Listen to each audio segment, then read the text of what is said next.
This mobile laboratory has been deployed for a very specific reason. The Shady Fire is burning nearby, and this team is gathering data that you can only get at night.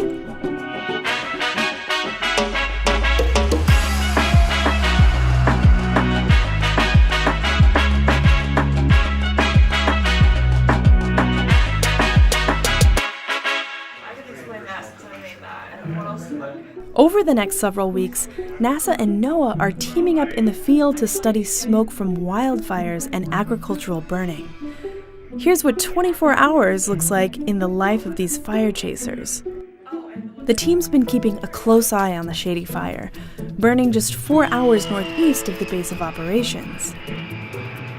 After several days of watching the fire grow, the forecasting team decides to deploy the mobile laboratory and the NASA and NOAA planes. The ground crew and pilots are already preparing the plane by the time the forecasters give their daily briefing. The more we learn about smoke, the better we'll understand health. My name is Amber Soya, and my role here is to determine what fires we should target. Smoke is related to respiratory illnesses, heart attacks, and even death. For some of our scientists, understanding pollution has defined the course of their life's work. I'm a physical chemist, but I'm also from what 60 Minutes called the most polluted city in America, Anniston, Alabama. When the opportunity came along to do this type of work, I really resonated with it. Dr. Bruce Anderson is the Langley Aerosol Research Group lead and a seasoned veteran when it comes to doing field work in remote places. By 3 p.m., the NASA DC-8 and the mobile laboratory are about ready to go. Bruce and his team begin with a 5-hour drive to reach the fire. We'll catch up with them later. While the ground crew, pilots, and safety techs prepare for what will likely be 6 hours of flying through smoke plume after smoke plume, the scientists ready their instruments to capture data from the notorious Shady Fire.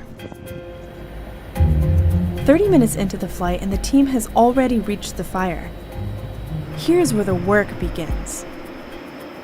These flights are rare opportunities for scientists, so not a moment is wasted. I think that studying fire and chemistry, it only comes together when you have a diverse team of scientists.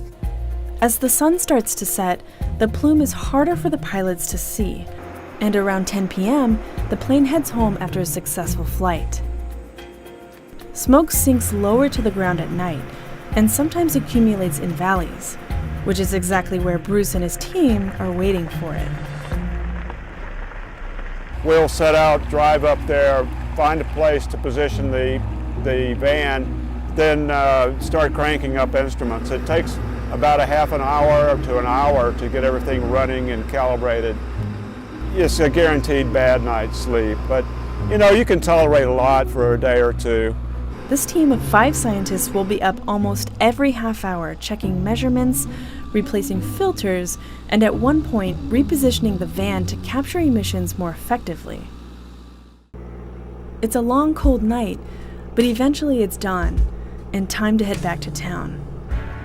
By 7:30, the forecasters have already been awake for at least 2 hours selecting which fires the science team should target that day, including a scheduled return to the Shady Fire. In about 2 hours, the plane will be bustling with scientists preparing their instruments for the day's flight. And the whole cycle will start all over again.